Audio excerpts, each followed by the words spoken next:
பூஜ்யாய ஸ்ரீ ராகவேந்திராய சத்யதர்ம ரதாயச பஜதாம் கல்பவருட்சாய நமதாம் காமஜனவே. நாளில் செய்யும் வினிதானில் செய்யும் என நாடி வந்த கோலில் செய்யும் கொடுங்கூற்றில் செய்யும் குமரேசர் இரு தாளும் சிலம்பும் சதங்கையும் தண்டையும் ஷண்முகம் தோளும் கடம்பும் எனக்கு முன்னே வந்து தோன்றினே. ஓம் அனுமந்தாய வித்மகே வாயுபுத்திராய தீமகே தந்தனோ மாருதி பிரச்சோத்யாத் பட்டீஸ்வரம் ஸ்ரீ விஷ்ணு துர்கையை போற்றி. உலகெங்கிலும் வாழ்ந்து கொண்டிருக்கும் ஸ்ரீ ராகவேந்திரா யூடியூப் சேனல் நேயர்களுக்கு டாக்டர் சைதை ராஜாவின் அன்பான வணக்கங்கள், வாழ்த்துக்கள்.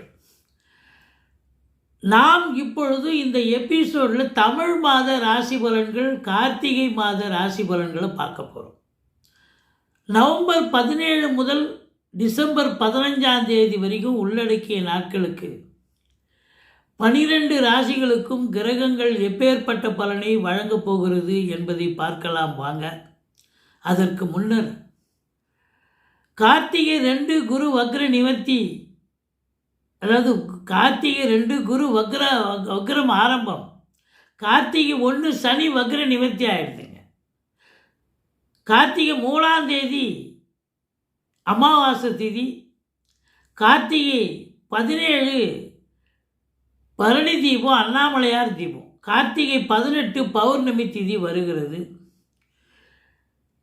சூரியன் கார்த்திகை மாதம் என்பதால் சூரியன் கடக ராசியில் பிரவேசம் பண்ணிக்கணும்.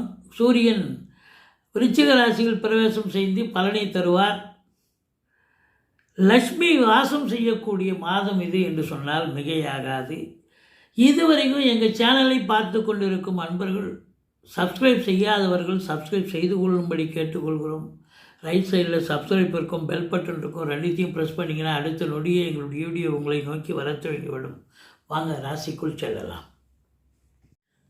தனுசு ராசி அன்பர்களுக்கு வணக்கம். தனுசு ராசி காலபுருஷனுக்கு 9வது ராசி. மூலம், பூராடம், உத்திராடம் முதல் பாதம் உள்ளடக்கியது. இந்த தமிழ் மாத கார்த்திகை மாத கிரகங்கள் இந்த தனுசு ராசிக்கு எப்பேற்பட்ட பலனை வழங்கப் போகிறது? சூப்பராக இருக்குமா இல்லை சுமாராக இருக்குமா? வாங்க பார்க்கலாம். முதல்ல ராசிநாதன் உங்களுக்கு நல்ல நிலையில் இருக்காரா? ராசிநாதன் 8ஆம் இடத்துல இருக்கார். இது நாள் வரைக்கும் உச்சமாக இருந்தால் இப்போ அவர் வக்ரம் பெறுகிறார். வக்ரம் பெற்றால் உச்ச பலன் கிடைக்காது. ஒரு கிரகம் வக்ரம் பெற்றால் நீச்ச பலனை கிடைக்கும் அப்படின்னு சொல்லக்கூடிய நிலை. அப்போ இந்த தனுர் ராசி அன்பர்களுக்கு ராசிநாதனுடைய நிலை இந்த கார்த்திகை மாதத்தில் அவ்வளவாக சரியாக இல்லை. அதாவது அவ்வளவாக இல்லை, நல்லா இல்லை, நீச்சமாயிட்டார்னு அர்த்தம். ஆனால் 8ல் போய் நீச்சமாக இருக்கார். சரி, மற்ற கிரகங்கள் நல்லா இருக்கா அப்படின்னா, ராகு 3ஆம் இடத்துல இருக்கிறார், சூப்பர். 7க்கும் 11க்கும் 10க்கும் ஆதிபத்தியம் பெற்ற புதன் 11ஆம் இடத்தில் இருக்கிறார். 11க்குடைய சுக்கிரனும் இருக்கிறார். இதை தாண்டி குரு வக்ரம் பெற்றாலும் குரு பார்வை நன்மை செய்யும். அப்போ குரு எங்கெல்லாம் பார்க்குறார் அப்படின்னு பார்த்தீங்கன்னா, 2ஆம் இடம், 4ஆம் இடம், 12ஆம் இடத்தை பார்க்கிறார். அப்போது 2ஆம் இடத்தை பார்க்குறார் அப்படின்னு சொன்னால், அப்போ தனுசு ராசி அன்பர்களுக்கு இந்த கார்த்திகை மாதம் லக்ஷ்மி வாசம் செய்யக்கூடிய ஒரு மாதம் அப்படின்னு சொல்லலாம். உங்களை பொறுத்தவரையிலையும் பணம் பல வகையில் பையை நிரப்பும். 10க்குடையவன் 11ல் இருக்கிறார். சூப்பர் இல்லையா? 10க்குடையவன் 11ல் இருக்கார். அதனால் தொட்டதெல்லாம் தொடங்க போகிறது, எல்லாம் லாபமயம் அப்படின்னு சொல்லக்கூடிய நிலை. 11ங்கிறது லாபம் மட்டும் இல்லை, மகிழ்ச்சி. நல்லா அற்புதமாக மகிழ்ச்சியாக இருக்கக்கூடிய காலகட்டம். இந்த 10க்குடையவன் 11ல் இருக்கிறார். குரு 2ஆம் இடத்தை பார்க்குறார். கணவன் மனைவியிடையே இருந்து வந்த கருத்து வேறுபாடுகள் விலகும். ஒருத்தருக்கு ஒருத்தர் ஒரு அண்டர்ஸ்டாண்டிங், ஒரு அன்னோன்யம் இருக்கக்கூடிய காலம். பணம் பல வகையில் பையை நிரப்பும். பொருளாதார ரீதியாக வளர்ச்சி இருக்கும். தொழில், உத்தியோகம் சார்ந்த விஷயங்களில் வருமானம். மற்றபடி 4ஆம் இடத்தை குரு பார்க்குறார். அசையா சொத்துக்கள், அசையும் சொத்துக்கள், தாய் வழி சொந்தங்கள் மூலம் வருமானம் கிடைக்கக்கூடிய காலம். 12க்கு 5க்குடையவன் 12ல் ஆட்சி பீடம் ஏறி இருக்கிறார். பிள்ளைகளால் வருமானம், வாழ்க்கை துணை அல்லது மனைவியால் யோக பாக்கியங்கள். நண்பர்களால் ஆதாயம், கூட்டு தொழில் செய்பவர்களுக்கு கூட்டாளிகளால் நன்மை, இப்படி உங்களுக்கு பல நன்மைகள், பல வருமானங்கள் பல வகையாக இருக்கக்கூடிய தருணம்.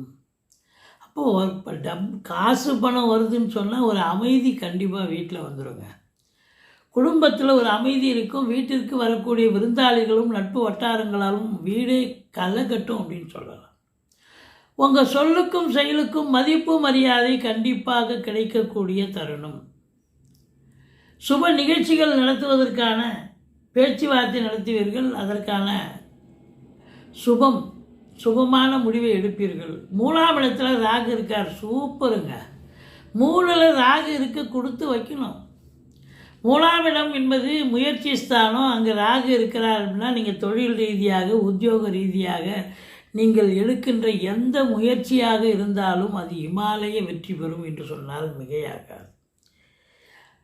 உங்களுடைய பிறப்பு ஜாதக அமைப்புப்படி தசாபுத்தி சிறப்பாக இருக்கும் பட்சத்தில் உங்களுடைய இளைய சகோதர சகோதரிகளால் கூட நன்மைகள் நடக்கக்கூடிய தருணம். மற்றபடி வெளிநாடு போகணும்னு நினைக்கக்கூடியவர்கள் தாராளமாக போகலாம். அது உயர்கல்விக்காக இருக்கலாம், உத்தியோகத்துக்காக இருக்கலாம், இல்லை சொந்த தொழிலுக்காக, எதற்காக சென்றாலும் நீங்கள் சாதிப்பீர்கள் என்று சொல்லலாம். ராசிநாதன் நீச்ச நிலையில் இருப்பதால் ஒரு தொய்வான ஒரு நிலை, ஒரு கன்ஃபியூஸ்டு, அதாவது உங்களை ஒரு குழப்பமான ஒரு சூழலுக்கு ஆளாவீர்கள்னு சொல்லலாம். தனுசு ராசி அன்பர்கள் என்ன இப்படி ஆகிடுமோ அப்படி ஆகிடுமோன்னு குழப்பத்தை ஏற்படுத்திங்க. ஆனால் எல்லா கிரகங்களும் சாதகமாக இருப்பதால் தனுசு ராசி அன்பர்கள் சாதிக்கக்கூடிய ஒரு மாதம் இந்த மாதம். அது மட்டும் இல்லை, 4ஆம் இடத்தை குரு பார்க்குறார். 4ல் சனி இருக்குது, அர்த்தாஷ்டம சனி போயிட்டுருக்கு. என்ன சார் நீங்கள் கதை அடிச்சிட்டு இருக்கீங்கன்னு சொல்லலாம். அர்த்தாஷ்டம சனி இருக்குது. சங்கடம் தீர்க்கும் சனி பகவானே மங்களம் பொங்க மனம் வைத்திரல்வா, சச்சரவின்றி சனீஸ்வர தேவை இச்சகம் வாழ்க இன்னருள் தாத்தா. இந்த சுலோகத்தை சொல்லுங்கள். சனிக்கிழமை தோறும் எள்ளெண்ணெய் தீபம் இட்டு வாருங்கள். தலைக்கு வரது தலைப்பாயிட போகும். ஆனால் 4ல் இருக்கும் சனியை குரு பகவான் பார்ப்பது என்பது ஒரு தீய கிரகத்தை ஒரு மிகுந்த சுப கிரகமான குரு பார்க்கிறார் என்று சொன்னால் தீய பலன்கள் நடக்கவே நடக்காது. மாறாக சுப பலன்கள் நடக்கும். இப்போ பாருங்கள், வருமானம் வருது, 4ஆம் இடம் சுபிட்சமாக இருக்குது, குரு பார்வையில் இருக்குதுன்னு சொன்னால் பிள்ளைகளை வெளிநாடு கூட அனுப்பி படிக்க வைப்பீங்க, இல்லை உள்நாட்டில் கூட உயர்கல்வி படிக்க வைப்பீங்க. பிள்ளைங்கள் நல்லா படிப்பாங்க. அது மட்டும் இல்லை, தாய் வழி சொந்தங்களால் கூட அனுகூலங்கள் கிடைக்கக்கூடிய ஒரு அற்புதமான ஒரு காலகட்டம். சுகவாசிகளாக இருக்க போகிறீர்கள். அசையா சொத்துக்கள் மூலம் வருமானம் கிடைக்கும். கடகண்ணி வீடு எல்லாம் வாடகை விட்டுருப்பீங்க, இப்போல்லாம் நல்ல ஒரு சிறப்பான ஒரு அம்சம், நல்ல சம்பாத்தியம் கிடைக்கும். ஈவன் அசையும் சொத்துக்களான வண்டி வாகனங்கள் கூட நல்ல ஒரு சம்பாத்தியத்தை ஏற்படுத்தி தரும். வழக்கத்துக்கு மாறாக இந்த மாதம் உங்களுக்கு நல்ல வருமானம் இரட்டிப்பாக கிடைக்கக்கூடிய தருணம். அது மகிழ்ச்சி அல்லவா? வீடு வாங்க, மனை வாங்க, தோட்டம் துறவு வாங்க, ஃப்ளாட்டு வாங்க, காலி மனை வாங்க, இப்படி ஏதாவது ஒரு அபிலாஷை, உங்களுடைய அபிலாஷை நிறைவேறக்கூடிய தருணமாகவும் இது அமைகிறது. 5க்குடையவன் 12ல் குரு பார்வையில் ஆட்சி பெற்றிருக்கிறார். குரு மங்கள யோகம் ஏற்படுகிறது. அப்போ 12ஆம் இடத்துல செவ்வாய் இருக்கார் அப்படின்னு சொன்னால் அப்போ இந்த சொத்துக்கள் வாங்குறதோ, வீடு வாங்குறதோ, வீடு கட்டுறதோ, ஃப்ளாட் வாங்குறதோ, இது ஏதாவது ஒன்று கண்டிப்பாக செய்வீங்க. அப்போ சுப செலவு கண்டிப்பாக இருக்கிறது அப்படின்னு சொல்லலாம். என்னதான் இருந்தாலும் சனி பகவான் உங்களுக்கு 3ஆம் பார்வையாக 6ஆம் இடத்தை பார்ப்பது எதிரிகளால் பிரச்சனை வந்தாலும் நீங்கள் சூதனமாக அதை நின்று எதிர்த்து ஜெயிச்சு எந்த ஒரு தொழிலில் போட்டி வரலாம், உத்தியோகத்தில் வரலாம், எதுவாக இருந்தாலும் இந்த எதிரிகளால் என்னுடைய தாக்கங்கள் எதுவும் இருக்காது. அதை தாண்டி போட்டி பந்தயம் பொறாமல் அதெல்லாம் தாண்டி நீங்கள் ஜெயித்து நிற்கக்கூடிய வெற்றி பெறக்கூடிய ஒரு தருணம் அப்படின்னு சொல்லலாம். ஏன்னா அந்த வீட்டு அதிபதி நல்ல நிலையில் இருக்கார், அந்த வீட்டை பார்க்குறார் வேறு சுக்கிரன். அதனால் உங்களை பொறுத்தவரையிலையும் 7ஆம் இடத்து அதிபதி புதன் 11ல் இருக்கார். 10க்குடையவனும் அவன்தான். அப்போது கணவன் மனைவி ஒருத்தருக்கு ஒருத்தர் அண்டர்ஸ்டாண்டிங் இருக்கும், ஒருத்தருக்கு ஒருத்தருக்கால ஆதரவு இருக்கும். கணவனால் மனைவிக்கு ஆதரவு, மனைவியால் கணவனுக்கு ஆதரவு, நண்பர்களால் ஆதரவு, கூட்டு தொழில் செய்பவர்கள் கூட்டாளிகள் நல்ல சிறப்பாக அமைஞ்சு கூட்டு தொழில் நல்ல அமக்கலமாக போய் நல்ல சம்பாத்தியத்தை பெற்றுத்தரும். சமூகத்தில் பேரு புகழ் அந்தஸ்து உயர்வடையக்கூடிய காலம். மற்றபடி உங்களுக்கு பார்த்தீங்கன்னா 10ஆம் இடத்தை சனி பார்க்கிறார், 10 11 இருக்கிறார். அதனால் அதிகப்படியான உழைப்பு தேவைப்படுகிறதே ஒழிய மற்றபடி ஒன்றும் பயம் இல்லை.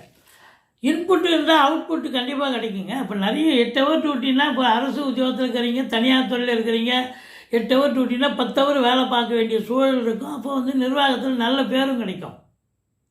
எல்லாம் உழைப்பு அதிகமாக இருக்குது, அவ்வளோதான். டென்ஷன் இருக்கும், பரபரப்பு இருக்கும். சொந்த தொழில் பண்ணுறவங்க கூட பார்த்தீங்கன்னா வழக்கத்துக்கு மேலே 2 ஹவர் 3 ஹவர் எக்ஸ்ட்ரா வேலை பார்த்துட்டு வர வேண்டிய சூழல் இருக்கும். அதனால் உங்களை பொறுத்தவரை இன்புட் இருக்குன்னா அவுட்புட் கண்டிப்பாக கிடைக்கும், நல்ல சம்பாத்தியம் இருக்கும். அப்போ 11ஆம் இடம் சிறப்பாக இருக்குது. 11 சுக்கிரன் 10ல் அங்கே ஆட்சி பீடத்தில் இருக்கிறார். அதுக்கப்புறம் வந்து 12ஆம் இடத்துல வந்து குரு பார்வையில் இருக்கார் சுக்கிரன். அப்போது பெண்களால் வருமானம், அதிகப்படியான வருமானம் இருக்குது. பெண்களால் செலவினங்களும் ஏற்பட போகிறது அப்படின்னு சொல்லலாம்.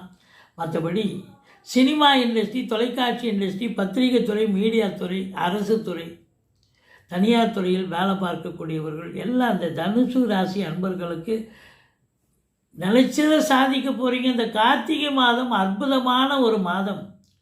22, 23, 24 சந்திராஷ்டம நாட்கள் வர இருப்பதால் எச்சரிக்கையோடு இருங்க. அந்த 3 நாளும் மற்றபடி குறை ஒன்றும் இல்லை.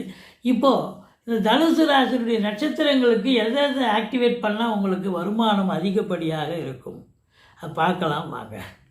இப்போ பாருங்கள், உங்களுக்கு மூல நட்சத்திரத்தில் பிறந்தவர்கள் குரங்கு போட்டோ இருக்குது பார்த்தீங்களா? குரங்கு போட்டோவை 3 தீயவை பார்க்காதே, பேசாதே, கேளாதேன்னு இருக்கும். அந்த குரங்கு பொம்மையும் வீட்டில் வாங்கி வைக்கலாம், ஆஃபீஸில் வாங்கி வைக்கலாம், ஆஞ்சநேயரை வழிபாடு பண்ணலாம். சூப்பர், நல்ல சம்பாத்தியம் கண்டிப்பாக கிடைக்கும். அடுத்தது பூராட நட்சத்திரத்தில் பிறந்தவர்கள் விநாயகரை வழிபாடு செய்து கொள்ளுங்கள். விநாயகர் போட்டோ ஆஃபீஸு டேபிளில் கூட வச்சுக்கலாம், சின்னதாக மணிப்பர்ஸில் வச்சுக்கலாம். விநாயகரை வழிபாடு பண்ண நல்லா வருவீங்க. அடுத்தது உத்திராட நட்சத்திரத்தில் பிறந்தவர்கள் ஆதிசேஷன் மேலே மகாவிஷ்ணு படுத்திருப்பார்.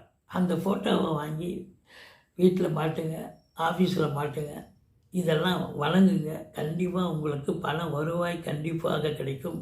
மொத்தத்தில் இந்த தனுசு ராசி அன்பர்களுக்கு வழங்க வேண்டிய தெய்வம் 9ல் கேது இருக்குது. நம்ம அதை சொல்லலை. 9ல் கேது இருக்கிறதால சில பிரச்சனைகள், தந்தையால் சில பிரச்சனைகள் வரலாம், தந்தைக்கும் உங்களுக்கும் கருத்து வேறுபாடு வரலாம். பிள்ளையாரை வழிபாடு செய்து கொள்ளுங்கள். பாக்கியத்தில் ஒரு சில தடைகளை, தாமதத்தை ஏற்படுத்தக்கூடிய நிலை அந்த கேது பகவான் தருவார். அதனால் ஓம் அமிர்த கேதுவே போற்றி அந்த மந்திரத்தை, அந்த 1008 தடவை சொல்லுங்கள்.